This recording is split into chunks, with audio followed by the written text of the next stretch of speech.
All right, good morning, everyone. It is an incredible zuchos to be able to continue learning with all of you. So wonderful to see everyone on together on these days leading up to Purim. And as Mr. Shulman mentioned, being that we are in the days before Purim, so I'd like to use this opportunity to focus on what I've found it to be an interesting idea. I hope that you'll also find it to be an interesting idea and insight and perspective into the Yom Tov of Purim. We will, in Meretz Hashem, quote a couple of psukim from Sefer Tehillim, so we'll be yosei the fact that it is a Tehillim shiur as well. But my goal is, I think I've often mentioned over the course of our years of learning together that sometimes it's the very things that we do year in and year out, and the very things that we're so used to doing, and the things that are so commonplace, even though we know all of the details, we know all of the mechanistic aspects of it, sometimes we miss a little bit of the neshama, a little bit of the soul of that particular thing. So I'd like to draw your attention to what I think is something fascinating in the dynamic of Purim, that I think through the prism of examining one mitzvah, in Meretz Hashem, we will be able to see a much greater message and much greater purpose in the Yom Tov of Purim. So let's begin with number 1 on your sheet. So the Megillah in Perek Tes, this is at the end of the story of the Megillah. So the Megillah tells us, Vayichtov Mordechai hadvarim ha'ileh, Vayishlach Svarim Akal Yehudim Asher B'chol Medinos HaMelech Achashverosh Hakrovim V'Harechokim Lekayim Aleihem Lihios Osim Es Yom 14 LeChodesh Adar V'es Yom 15 Bo B'chol Shana V'Shana. So remember again, at the end of the Megillah, I don't want to ruin the story for anyone, but we won, Baruch Hashem. It came out all right, thank God, more than all right. Incredible salvation, incredible Yeshua, incredible heroism on the part of Esther Malka, on the part of Mordechai Atzadik. And Mordechai and Esther are the ones who write down the Megillah, and they go ahead and they dispatch to all of the outlying Jewish communities to make the 14th and 15th of Adar as days of celebration for the incredible miracle of Purim. So the Megillah goes on. The Megillah says, Kayamim Asher, still in number 1. Now it's Pasuk Chaf Beis, verse 22. Kayamim Asher Nachu Bahem HaYehudim Me'oveim V'HaChodesh Asher Nepach Lahem Miyagom L'Simcha Me'evel L'Yom Tov La'asos Osam Yimei Mishta V'Simcha O Mishloach Manos Ishtarei Ehu Umatanos le'evyonim. So here again, Mordechai and Esther explain how do you celebrate the Yom Tov of Purim. So it's very specific. There are days of Mishta and Simcha. So Mishta and Simcha, we understand. Simcha, joy. Mishta, celebration. Umishloach manos ishtarei ehu matanos le'evyonim. And sending shabach manos, which we'll discuss, and matanos le'evyonim. And ultimately, again, gifts to the poor. So let's kind of back out of this a little bit. So the Megillah therefore gives us, it can either be 4 or 3 mitzvahs. Let's assume for our purposes this morning that it's 3 mitzvahs. Mitzvah number 1 is Mishta v'Simcha, right? So literally Mishta means a physical celebration. Simcha can mean emotional joy or it can mean physical joy. But let's assume for a moment that that's referring to the mitzvah of Su'uda on Purim. There is a mitzvah to have a celebratory Su'uda on the Yom Tov of Purim. That's Mishta v'Simcha. Skip to the end. Matanos le'evyonim, that I understand, gifts to the poor. Tzedakah. And again, it's interesting to note, you'll say to yourself, well, there's a mitzvah of tzedakah every single day. So of course, the mitzvah of matanos le'evyonim is actually a little bit unique halachically. That's whereas normally with the mitzvah of tzedakah, you have every right to verify a cause. And in fact, a person should verify a cause. Just because you're asked for money for something, you should not automatically give. It's important to understand, right? There's a limited number of tzedakah dollars. A person has to be careful with their mos tzedakah. And you have to be careful where you give, to whom you give, for what purposes you give. In Hilchos tzedakah, there's a hierarchy. Not every form of tzedakah is considered to be the same. Some are more important, some are less important. Matanos le'evyonim means the halacha, the Shulchan Aruch says, Kalaposhet ya nosin, whoever extends his hand and asks for tzedakah on Purim, we give. So it's not only mitzvah of tzedakah, but it's almost like an unfiltered tzedakah. It's whoever says they're in need, we give, we don't even verify. Okay, what about mishloach manos ishtarei ehu? These gifts of food, ishtarei ehu, literally a person to his fellow.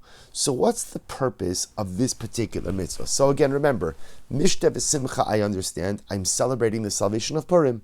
Matanos le'evyonim, I understand, because remember, again, I want to make sure if there's a mitzvah of Mishteh v'simcha for everyone, that means the poor have to be able to celebrate as well.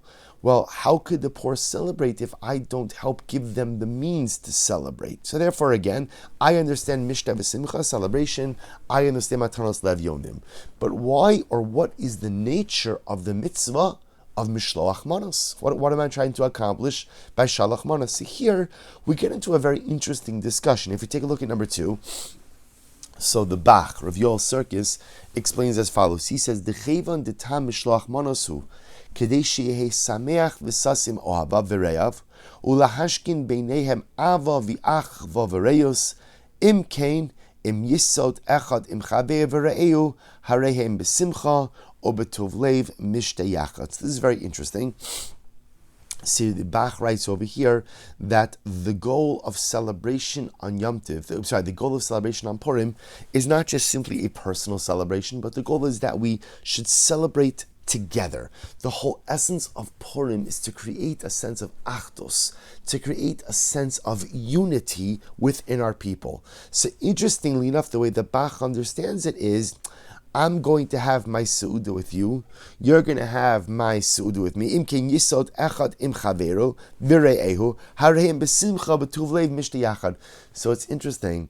So the way the Bach, and what an interesting idea for Purim Seudah. Essentially what ends up happening over here is as follows. I give you food, you give me food, and the goal is that we then sit down and have our Purim Seudah together. So interestingly enough, the entire goal of Mishloach Manos is to create a sense of achdus. But according to the Bach, the way it creates a sense of unity is by eating together. So I'll give you food, you'll give me food, you'll sit down and eat the food that I gave you, I'll sit down and eat the food that you gave me, and through that meal, and the wine doesn't hurt, through that meal and that wine, we become closer together. The Hassam Sulfur, at number 3, has a very similar idea. The Hassam Sulfur writes, Ach b'sefer monos levi al Megillah sestra laharbos hashalom v'hareos. So it's interesting. So the Hassam, whereas the Bach understands, this is really quite fascinating, the Bach pretty much understands that on Purim, there's really one mitzvah. And the mitzvah is Mishteh v'simcha. The mitzvah is physical celebration, joy. Then the other mitzvahs, Mishloach Manos and Matanos Le'evyonim, are to facilitate Mishteh v'simcha for everyone. If I have money, if I have my own money, so then I can go ahead and achieve Mishteh v'simcha on my own. But ultimately, again, in order to ensure that everybody is able to participate together, so we go ahead and we give food to each other. So according to the Bach, the goal of the Mishloach Manos again is you take the food that I gave you, I take the food that you gave me, and we sit down and we eat together. The Hassam Sulfur says something a little bit different, still similar but a little bit different. He says the entire essence of Mishloach Manos is laharbos hashalom v'hareos, to increase joy, or to increase peace and camaraderie. Hefech margaliso shel hatzar sha'amar mefuzar umefurad. Remember again, how did Haman malign the Jewish people? He maligned us by saying, Yeshno am echad mefuzar umefurad beina amim. There's one nation who is scattered amongst the nations. Now, when Haman said mefuzar umefurad, he didn't just mean that we're geographically scattered. He said we don't get along with each other. Haman said, the Gemara says, Haman says, the nature of persecuted peoples is that they tend to band together. And look at these Jews. Everybody hates them. Everybody persecutes them. And yet they still have so much dramatic infighting. So says the Hassam Sulfur, we give Mishloach Manos one to the other to show Haman, you were wrong about us. Namely, what he goes on, he says, Therefore, again, the whole point of Mishloach Manos is to show, I love you and you love me. That's the goal. Haman tried to say that we are scattered and there's so much infighting and we are not united. So by sending shalach manos one to the other, ultimately we go ahead and we show how much we love for each other, how much we love each other, how much we care for each other. Imkain, yesh lomar. This is actually very interesting. According to Hassam Sulfur, this is fascinating. What happens, for example, imagine the following scene. You show up at my house with shalach manos. I'm not dropping a hint over here. I'm just saying you show up at my house with shalach manos, right? And I say thank you so much. It looks delicious. You know what? I'm watching my figure. I bought myself a new suit for Pesach. I want to fit into it. So no thank you. Thank you so much. No thank you. So interesting enough. So the Hassam Sulfur says, is a person yotze, you the giver, are you yotze shalach manos? Have you fulfilled your obligation? And the Hassam Sulfur says, listen to this, imken yeshlomar, last line of number 3, imken yeshlomar kevan sheshalach veherach ibaso, afal pisha zemochelo kvar yotze dechavaso. So the Hassam Sulfur says, yes, if you bring shalach manos to someone's house and they say, thank you so much, so appreciated, so beautiful, but no thank you. No, thank you. Maybe I'm allergic. I can't eat. I can't eat gluten. I can't eat dairy. I can't eat flake. Whatever it is, I'm allergic. I can't accept the shalach manos. The Hassam Sulfur says the giver still fulfills their obligation. Why? Because the entire point of shalach manos is to increase Jewish unity. Is to increase love between one Jew and the other. So pretty much, how is that accomplished? The love is interesting. The love isn't created by me eating your Hamantaschen, right? The love is created by seeing that another Jew took the time to come to my home to give me something. So once that's accomplished, and this is incredibly profound, in general, by the way, this is the dynamic of gift giving, right? When you get a gift from someone, so if you're a mature person, rarely is your simcha about the gift, the item.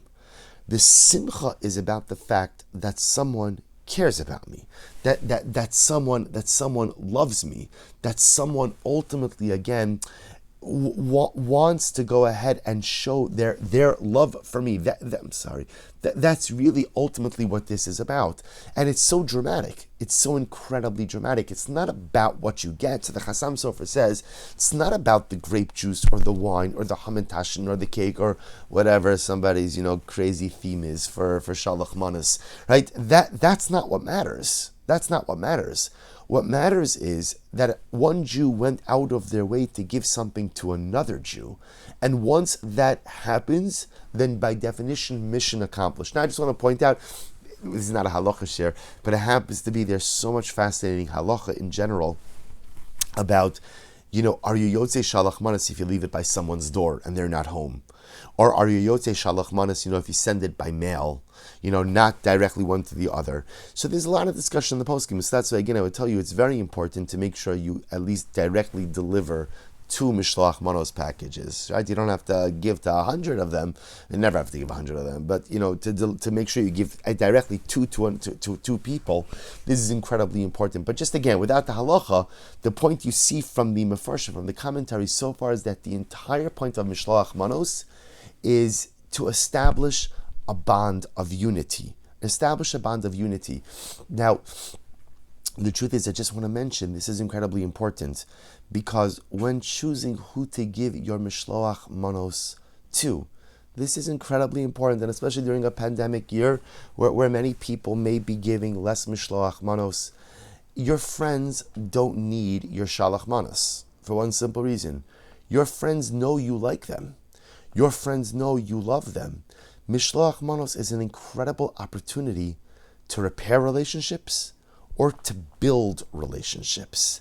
Think about giving mishloach manos to people, maybe who you've had a strained relationship with, or people who you don't know, or people who you think may be a little bit isolated or on the periphery. It's so important. People spend so much time and so much money on these elaborate mishloach manos packages, which is not necessary to begin with. In fact, the Rambam says, so much better to spend your money on matanos la'evyonim than it is to go ahead and give elaborate mishloach manos packages. But if you want to give elaborate mishloach manos packages, make a difference for Klal Yisrael. So you go ahead and you bring over mishloach manos to your best friend or to your circle of friends. How are they going to feel about you? Well, again, they loved you before. they loved you after, have you moved the needle of national achdus. But if you use your Mishloach Manos as an opportunity to either repair a relationship or to maybe build a relationship, now I'm using the mitzvah to move the needle on national achdus. And that's incredible. And that's the mitzvah. Comes on the Trumas Hadeshen in number 4, and he says something a little bit different. The Trumas Hadeshen writes, he says, B'nei Adam hasholchim lechavereim bepurim chalukim b'sadinim yotzidim b'shlach manosos. So again, we're not going to get into he's actually asking an interesting question, or was asked an interesting question. He was asked, can I fulfill mishloach manos by giving a gift of clothing? It's interesting shaila. Or as my friend has plenty of food, but I'd like to give them an article of clothing, or I'd like to give them money, or I'd like to give them some other gift of importance. Does it have to be food? In other words, what's driving the question of the Trumas Hadeshen is, if you tell me that the entire essence of Mishloach Manos is to build bonds of unity, I don't know, so I have someone I want to build a bond with, and I know they'll appreciate the salad bowl. So can I bring them a salad bowl instead of going ahead and bringing them food? So the Trumas Hadeshen says, if you skip to the last line, he says, Alma taima mishum su'udahu. So the Trumas Hadeshen says, in reality, the point of Mishloach Manos is to ensure that everyone has what they need for Su'udah. For Su'udah, there is a mitzvah of physical celebration. There is a mitzvah to have a joyous meal. Some people have, some people don't. We don't want to embarrass anyone. Therefore, the best way to ensure that everyone has what they need for the Purim Su'udah is how? Mishloach Manos. So Mishloach Manos is the way that you ensure that I have what I need for the Su'udah. I ensure that you have what you need for the Su'udah. And that's why, again, we see this in the halacha. That's why, again, you have to give food that's ready to eat. You have to give food that's Su'udah worthy in your Mishloach Manos. In other words, a person wants to go and make a fancier Mishloach Manos, and they have this item or that item, and this item has to be cooked. You could add in whatever ancillary items you want. But to fulfill the core mitzvah of Mishloach Manos, it has to be ready to eat, chashuv, important food. Because, says the Trumas Hadeshen, it's in order to ensure that everyone has what they need for the Suda. So I'm pointing out to you that you see, like, halachically and hashkafically, there's almost two different camps of understanding what the mitzvah of Mishloach Manos is. According to the Bach, the Hassam Sulfur, and many others, the entire essence of the mitzvah is build national unity. That's the goal. Build national unity, build achdos. That's what it's about. According to the Trumas Hadeshen, it's something much more defined. It's in order to ensure that everyone has what they need for this Su'udah. Right? So and just want to point out, according to the Trumas Hadeshen, really, one could make the argument that there's one overarching mitzvah on Purim. And that overarching mitzvah is Mishta v'Simcha. To celebrate, to have a beautiful meal, that is the mitzvah of Purim. And then you have support mitzvos, like Matanos Levyonim and now Mishloach Manos, to ensure that, in fact, everybody has the ability to fulfill this mitzvah in the right way.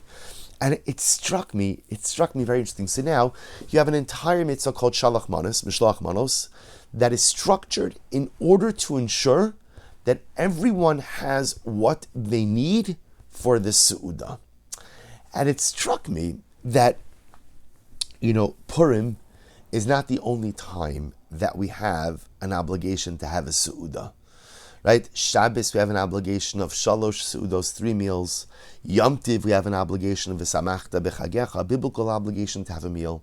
Yet, interestingly enough, there's no mitzvah by Shabbos of Shalach Manos. Right? There's no mitzvah. Erev Shabbos, we all should exchange gifts of food in order to ensure that everybody has what they need for the Shabbos Suda. Right? And there's no concept like this by Yom Tiv either, that before Yom Tiv, let's exchange gifts of food. This way, everybody has what they need for this. And again, I want to point out, on Yom Tiv, there's a biblical obligation to have a Su'udah. On Shabbos, there's a biblical obligation to have a meal, to have 3 meals. Purim is D'Rabbanan, Purim is rabbinic. And yet, again, the rabbis instituted, or Mordechai and Esther instituted, an additional mitzvah of Mishloach Manos. So important is the meal that there's 2 levels of legislation. Level 1 is you have to have a meal. Level 2 is we're going to institute that everybody has to give each other gifts of food in order to ensure that everyone has a meal. So what's the pshat? Or to say it a little bit differently, what is it that is so important about the Purim Su'uda that we go ahead and institute an additional mitzvah of mishloach manos to ensure that everyone has what they need. So to appreciate this, we have to take a little bit of a step back and talk about the general role of Su'uda, of a meal, in the Purim story. And this you're familiar with. If you take a look at number 5, so the Gemara Maseches Megillah says as follows: Shalu Talmidav Rabbi Shimon Bar Yochai. So the students asked Rashbi or Shimon Bar Yochai the following question: Mipnei ma nischayvu son'ehen shel Yisrael sheba'os adar kliya. Why is it that the Jews of the generation of the Purim story, why did they deserve to be destroyed? In other words, clearly the Jewish nation did something wrong during the times of Mordechai and Esther, that Hashem allowed Haman to bring about this dramatic and draconian decree. So what happened? So the Gemara says, Amru lahem, Amru atem, Amru la mipnei shenenu misudaso shel osa rasha. So essentially, Rabbi Shimon Bar Yochai says to his students, come on guys, you know the answer to that. And they said, you know it, you're right, Rabbi. The reason why they were destined for, the reason why there was a decree of destruction levied upon them was because they participated in the Su'uda, in the celebratory meal of Achashverosh. Now, this is the meal that the Megillah makes reference to in the beginning, right? Achashverosh makes this elaborate feast. Remember, again, this was the multi-day feast that ended in the execution of Vashti. And the Gemara seems to say that the culpability of Klal Yisrael lies in the fact that we participated in the Su'uda.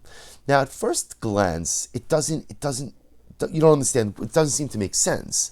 Because at the end of the day, what was wrong with participating in the Suda of Achashverosh? Everything was kosher, right? It was yashan, it was glat, it was chadash, it was like the man, whatever you wanted it to be. It could be, right? Whatever number of echsherim will bring it in, whatever it is. The wine, everything, the Gemara says, everything was kosher. It wasn't a kashrus issue. So what was the problem participating in the Su'uda? So the Gemara number 6 says, because that Su'uda was a celebration of two things. Number one is a celebration of Achashverosh's consolidated monarchical power, but there was also something more sinister. The Gemara says in number 6, Amar hashta vaday sulo mifriki apik mane debe mikdasha ve'ishtamish behu. That meal was also a celebration by Achashverosh of a feeling that the 70 years of redemption had already passed, or the 70 years of exile had already passed, and the Jewish people had still not been redeemed. It was a celebration of the conquest over the Jewish people and what they perceived to be a conquest over the Jewish God. How did they celebrate at the Suda of Achashverosh? They in fact brought out the utensils of the Beis Hamikdash and used them as serving pieces during the Suda. In fact, again, many have the custom that when reading the Megillah, the pasuk says that when they went ahead and they brought out the utensils, v'kelim mikelim shonim, they brought out some very unique utensils. So there's a custom to read those words, v'kelim mikelim shonim, with the trup of Eicha. The cantillation of Eicha, because those unique utensils that are being described there references the fact that Achashverosh brought out the utensils of the Beis Hamikdash in his celebration, in this feast. It wasn't just the celebration of his monarchy, it wasn't just the celebration of his consolidated power, it was a celebration of conquest over the Jewish nation and the Jewish God. And the Jewish people participated in this feast. So it was kosher. It's incredible. It was kosher. It was glat, 57 ashkachas, rebbes, and organizations, and everybody certifying it. It wasn't a kashrus issue. It was a hashkafas hachayim issue. And in fact, Rav Asher Weiss writes, I'm going to do this outside. Rav Asher Weiss writes, I'm going to quote this to you. He says, what was the problem? He says, Shebazeh sheishtatu b'seudazu v'afnenu himenu Kilu kafru b'nevuas Yirmiyahu v'yisyashu min hagula chas v'shalom. When the Jews participated in this Su'uda, Rav Asher Weiss posits, they gave up on redemption. So when they participated in this Su'uda, and they saw that Achashverosh is utilizing the utensils of the Beis Hamikdash, and they stayed, and they fasted, and they ate, and they drank, and they enjoyed themselves, it wasn't the kashrus issue. It wasn't the physical consumption issue. It was a spiritual consumption issue. Because by participating in that Suda, which was glat kosher, They had effectively given up any dreams of redemption. They had given up any dreams of going back to Eretz Yisrael. They had given up any dreams of rebuilding the Beis HaMikdash. They had simply given in, resigned themselves to the fact, we're diaspora Jews, this is where we live, this is what we do, this is the life we have, fine, just accept it, maximize it, and let's move on. That's what the Gemara means when it says, that's why the edict of Haman was able to gain traction, because the Jews participated in the Su'udah of Achashverosh. They didn't physically ingest anything illegal. They spiritually ingested tarfus. The hashkafas they ingested were treif, because the hashkafa that they ingested was, Galus is here, Galus is irrevocable, we're not going back, there will be no Geula, there will be no Beis HaMikdash. That's what you believe, HaKadosh Baruch Hu says, and that's the moment that he vests Haman with the power to make this decree. But I'll show you something interesting. If you take a look at number 8 on your sheet, the Gemara in Meseches Menachos says something very interesting. The Gemara in Meseches Menachos quotes a pasuk from Yecheskel, which I put, that's number 9 on your sheet. I put it on there so you could see everything there. The Gemara makes an interesting observation that the pasuk in Yecheskel is prophetic vision, begins talking about the altar and then giving the measurements, and in the same verse he interrupts by talking about the shulchan, the table. Now remember again, the shulchan in the Beis HaMikdash was a different kind of table. It was a table.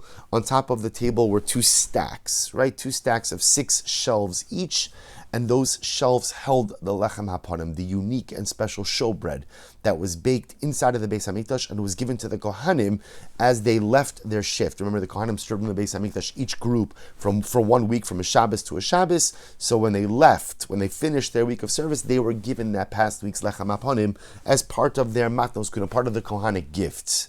So the Gemara is intrigued by the fact that the Navi Yecheskel begins a discussion about the Mizbeach and interrupts it with a discussion about the Beis HaMikdash, about the Shulchan, about the table in the Mikdash. So the Gemara says something very interesting. The Gemara says, if you look about 2 lines in, the Gemara says, Pasach b'Mizbeach, or 1 line in, right after the period, Pasach b'Mizbeach v'siyim b'Shulchan. Why does Yecheskel begin a discussion about the Mizbeach, the altar, and then he interrupts it by talking about the Shulchan? So this is incredible. Rabbi Yochanan, Rabbi Elazar, Da'amri Tarvayus, Rabbi Yochanan and Rabbi Elazar both say, Bizman shebeis hamikdash kayum, mizbeach mechaper.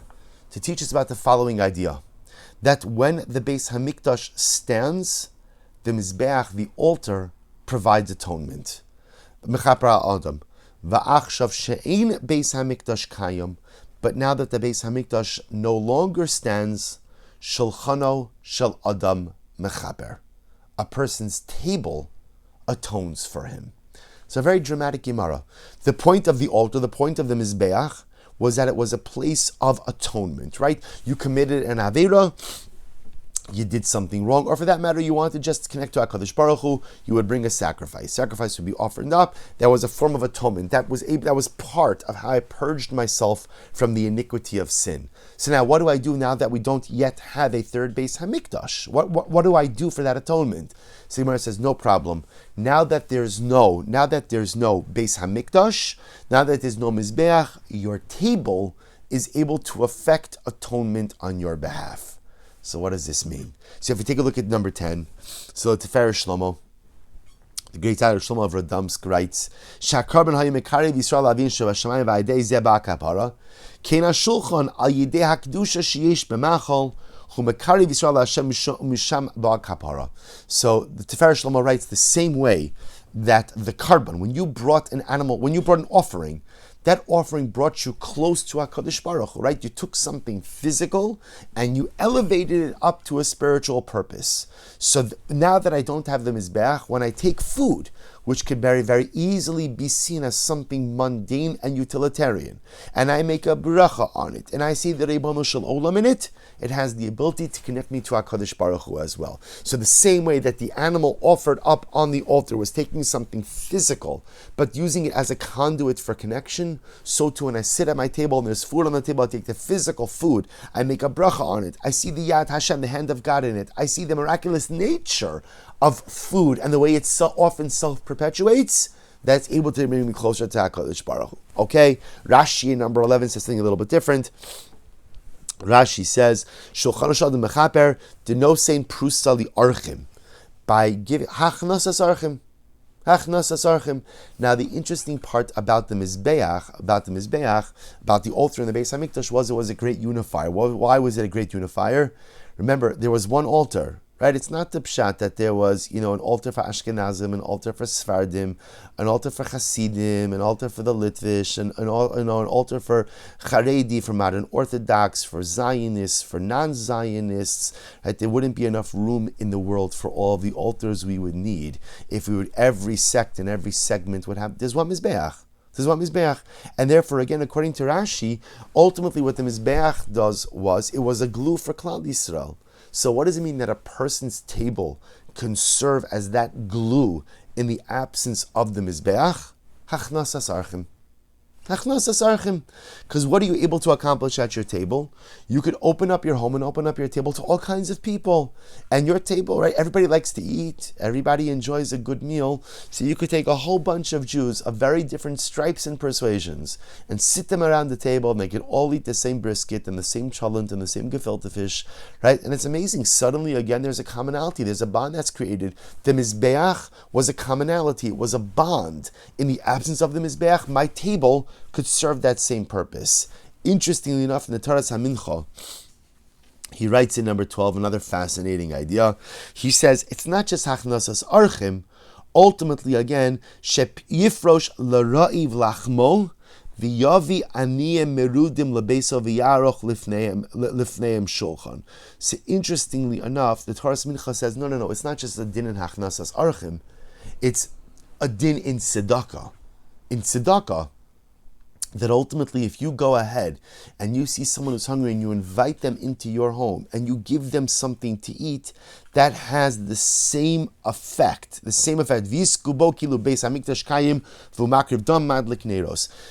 Mincha says, in the absence of the Beis Hamikdash, of the Mizbeach, your act of tzedakah at your table. And it's interesting, what the Taurus Mincha is saying is that the Gemara is telling us that in the absence of the Beis Hamikdash, chesed, acts of charitable kindness take on a new power and a new dimension.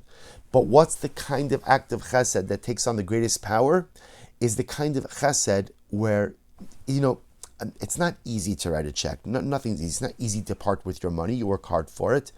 But sometimes it's much easier to give money than it is to go ahead and give of yourself. If I have to open up my home and I have to sit at the same table with people and I have to listen and I have to this and I have to smile and I have to be nice, that's not easy for everybody. It's not so passionate for everybody. If you tell me, give me a check, okay, fine. If I have the money, it's so much easier to give a check. To be a Baal Chesed, to open up my home, to interact with all kinds of people, to go out of my interpersonal comfort zone, for many people, that's an incredible challenge. So the Taurus Mincha says something amazing. He says, if you open up your home to the poor and you help those who really don't have, and by the way, poverty is not just people who don't have money. There are plenty of people who have money but are emotionally poor. There are plenty of people who have money but are spiritually poor. And there are plenty of people who are friend poor, socially poor. So when you go ahead and you open up your home to the ani, says the Taurus Mincha, that has the ability to bring about kapara, just like the Mizbeach did. So really you see some really incredible, beautiful ideas. Either it's by taking food which can be viewed as so mundane and using it as a point of connection to HaKadosh Baruch Hu, that's like the Mizbeach. Hachnasas Archim, be a unifier, which in general is a good thing in life.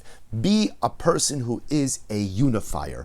Be a person who brings Jews together, not a person who goes out and splits Jews apart. The Mizbeach was a unifier. If you use your table to be a unifier, then you are just like the Mizbeach. Taurus Mincha, ultimately chesed. Chesed.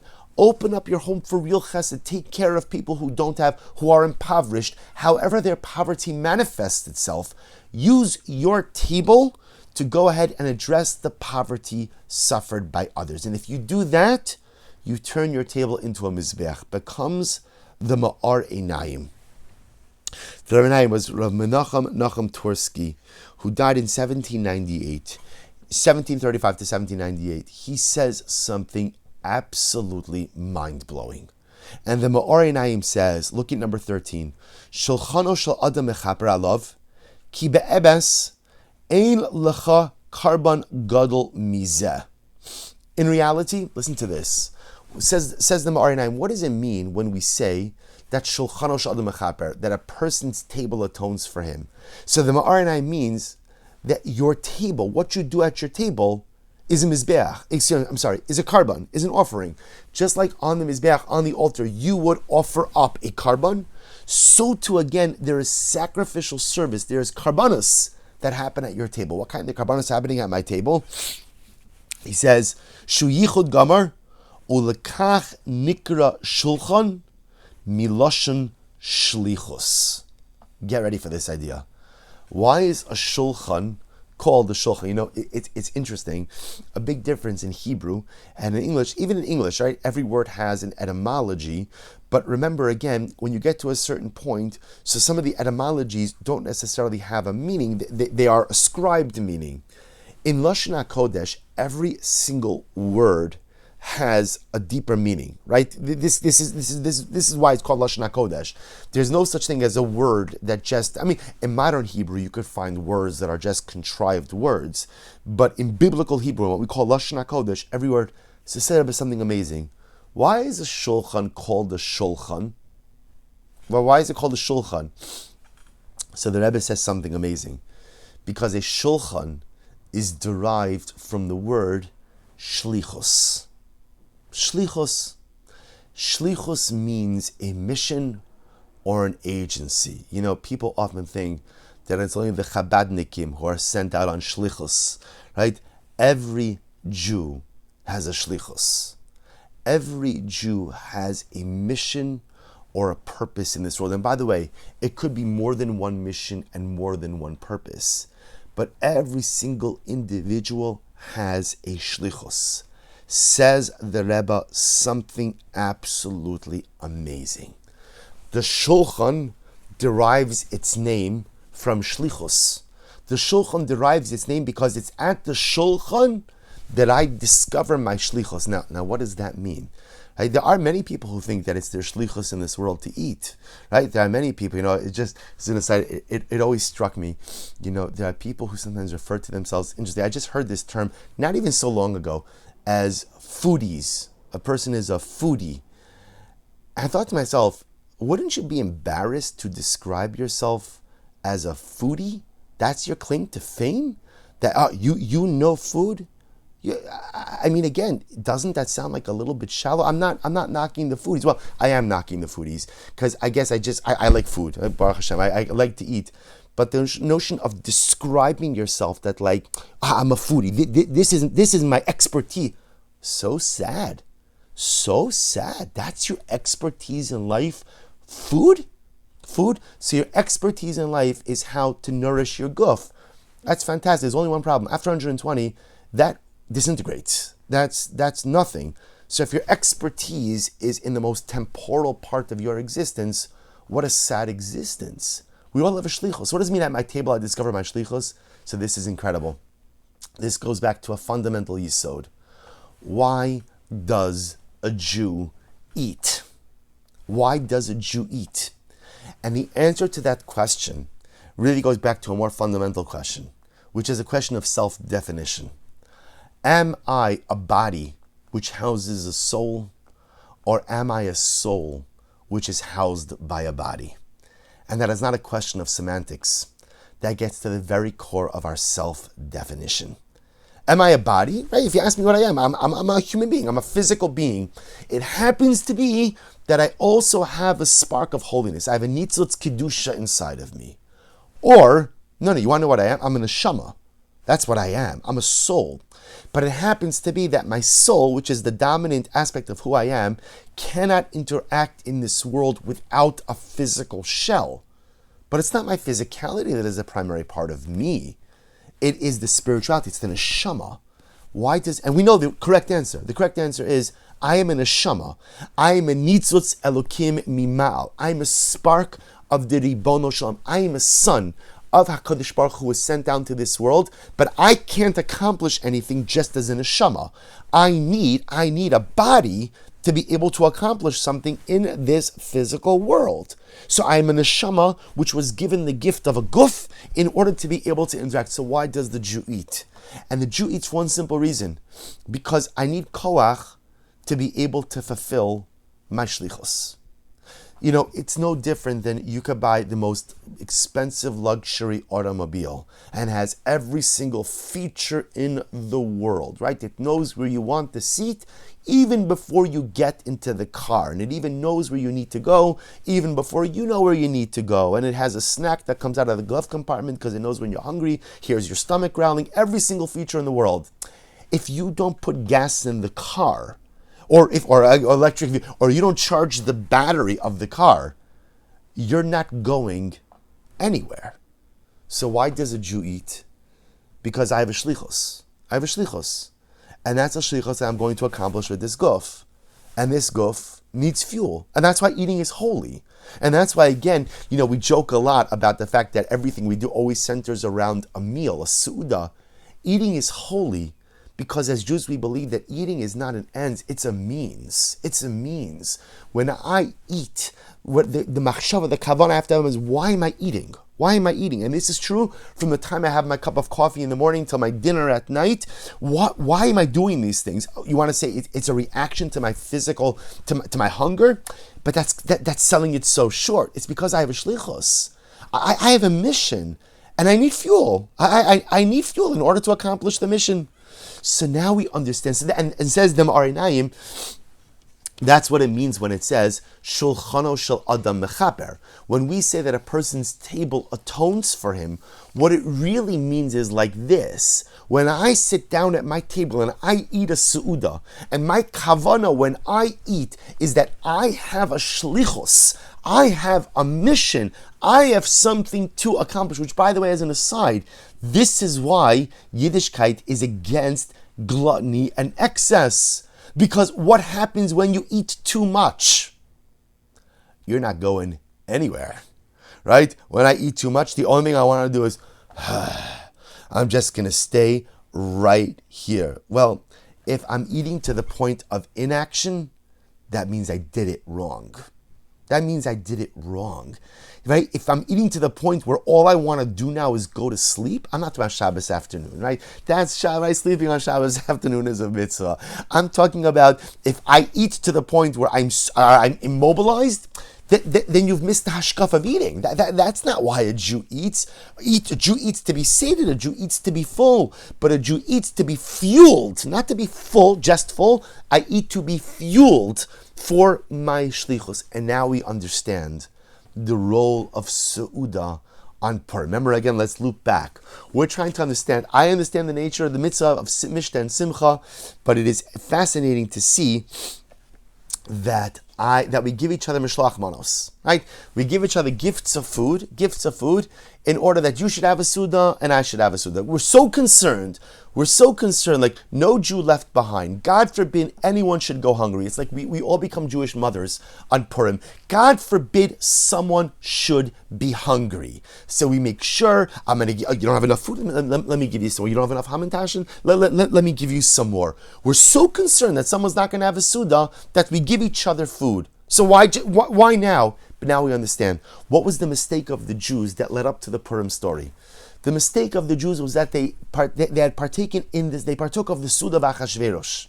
And the Suda of Achashverosh, what was the message? What was the message to Klal Yisrael at the Suda of Achashverosh? The message was, you have no Shlichos. You're done. You're done. Your destiny has come to an end. You'll have a nice life here. It's fine. You'll be fine. But your Shlichos is done. It was a good run, Klal Yisrael. You started with Moshe. Moshe Rabbeinu, you made it until Nebuchadnezzar destroyed the Beis HaMikdash, and now you're done. There's no more Shlichos. So sit back and enjoy the ride. Drink more wine. Eat more food. Like I said, it's Glat, it's Yashin, it's Chadash, it's whatever you want it to be. Whatever you want from the menu, it's yours with as many hashkachas as you want, and eat as much as you want. Because there's no more shlichos. There's no more shlichos. And when HaKadosh Baruch Hu sees that Klal Yisrael gives up on a destiny, that's when sometimes he has to remind us that we are perpetually a people of destiny. There's always something greater waiting for us. There's always something to be accomplished on a personal, on a national level. And the way HaKadosh Baruch Hu, so to speak, wakes us up is unfortunately through the cruel and barbaric edict of Haman to go ahead and destroy us. The whole Purim story began because Jews had a meal just to get full and not to get fueled. They had a meal which symbolized their willingness to give up their shlichos. So what do we do on Purim? What do we do on Purim? We have Mishta v'Simcha. We have Mishta v'Simcha. And you know what we do on Purim? We bring each other gifts of food. And do you know the message that we give to one another when we show up at each other's homes with gifts of food? We say, here, mamela, shefela, tatala, eat a little bit more. Eat a little bit more. Do you know why? You have so much to do in life. You have so much to accomplish. You have so much to be. Fuel yourself up for the journey. That's the chizik we give each other through Mishloach Manos, through Seudas Purim. I don't think you need another Hamantaschen, and you don't think I need another Hamantaschen. We're all fine with the Hamantaschen we have. We're all fine with all the beautiful baked goods and everything else that we give each other. But it's a chizik. It's a chizik because thousands of years ago in Shushan, Jews partook of a Su'udah where they gave up their shlichos, where they gave up destiny, where they got full and didn't get fueled. And now Purim comes this Friday. We're going to show up at each other's homes. We're going to give each other shalach manas, and we're going to say, you know what comes. It's always cute to see. People come with their shalach manas, and the shalach manas matches the theme of the costumes and this. Oh, and I made a poem, and I made this, and it's all very cute and all very beautiful. You know what the best thing to say with your shalach manas is? It's one phrase: Dear so and so, I believe in you, afreilich in Purim. I believe in you, afreilich in Purim, because that is the entire essence of Mishloach Manos. I believe that you have a destiny. I believe that you have a shlichos. And so when you sit down at your shulchan today, shulchano shel adam mechaper, a person's table atones for him. Why? Shulchan milashon shlichos. Because my shulchan reminds me, eat up, eat well, eat healthily, eat up. Because you have a lot to accomplish. And when I give you food and you give me food, the message we are saying to each other is we believe in one another, that we each have the ability to accomplish something great. And herein lies the ultimate message of Purim. That's why, going back to what we said before, if you notice again, although the Megillah really outlines Mishta v'Simcha, Mishloach Manos, Matanos Levyonim, there's really only one mitzvah.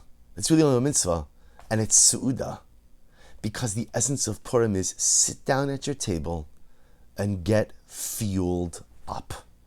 Sit down at your table and remind yourself that you have a shlichus. Sit down at your table and remind yourself that you have something to accomplish. And for each of us, it's going to be something different. For some of us, our accomplishments will be known by others. And for some of us, the world will never know about my accomplishments. But I'll know. HaKadosh Baruch Hu will know. And that's all that matters. Sometimes we erroneously think of dynamic accomplishments are things that are public, but it's not true. We know from our lives some of the greatest things that we've accomplished so far, maybe even no one knows about it. And maybe no one will ever know about it, because maybe I conquered a demon, maybe I overcame a challenge. It's no one's business. It's just me and HaKadosh Baruch Hu. Whatever your Shlichos is, fuel up and get ready. And we should be Zochem Yirtzeh Hashem that first of all, there is nothing greater in life. If you think about this, I have a strong feeling that as you go into Purim and someone shows up at your house with Mishloach Manos, whether they know why they're giving it to you or not, feel good about yourself. Because when someone shows up at your door with something, whether they're actively communicating it, subliminally communicating it, or just with their neshama they're communicating it, it's the message, I believe in you. And we all know there's nothing better in life than when someone tells you, I believe in you. So as we get our shalach manas and we give our shalach manas and tell others that we believe in them, let this be a year when we sit down our Suda. It's going to be a little bit of I'll call it chaotic Purim, because it's Erev Shabbos and it's a short day, and you might have noticed there's a pandemic, and there's a lot of stuff going on. But maybe there'll be a little bit of less hustle and bustle on Purim Day, which gives us a golden opportunity to sit down at the Seudah and close our eyes. Don't fall asleep. To close our eyes and just to ask myself, what is my Shlichos? Before you take a bite of anything, what is my Shlichos? And the Shlichos for now might not be the Shlichos for the rest of my life. I might decide on my Shlichos for the next month. I might decide on my Shlichos for the next year. I might decide on my Shlichos for the next 2 days. But whatever it is, decide on your Shlichos. And once you decide on that Shlichos, you pick up that piece of food and you say, Hineni muchan mazuman, I am prepared. Lekabel alai es shlichusai. I hereby accept upon myself my shlichus. My shulchan becomes the springboard for my shlichus. And in that respect, my shulchan becomes like my mizbeach. And halavai, if we all transform our shulchanos into our mizbechos, then as we celebrate the Geula of Purim, we will be Zochem Yirtzeh Hashem to have the real mizbeach, to celebrate the Yirtzeh Hashem, the real simcha of Mashiach, the real simcha of the Beis HaMikdash, the real simcha of the mizbeach, and Yirtzeh Hashem, all of it will happen. B'mheira b'yameinu. Amen. Wishing everyone a wonderful day, a freilich in Purim, and of course, a good Shabbos.